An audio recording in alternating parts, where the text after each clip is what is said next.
Welcome to how to delete multiple posts on Instagram. So in this video we are going to show you how to delete multiple posts on Instagram.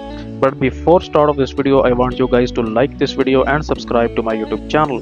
So first of all, what you're gonna have to do, you will just simply tap on and open up your Instagram app. Then you will go into your profile.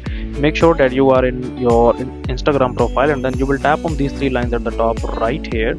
Then go into this option where it says your activity, and then scroll down until you see this option where it says posts. Tap on this and it will basically show all of your posts from newest to oldest. Okay, now let's suppose that if I wanted to remove these first 6 posts, so I will basically tap on select.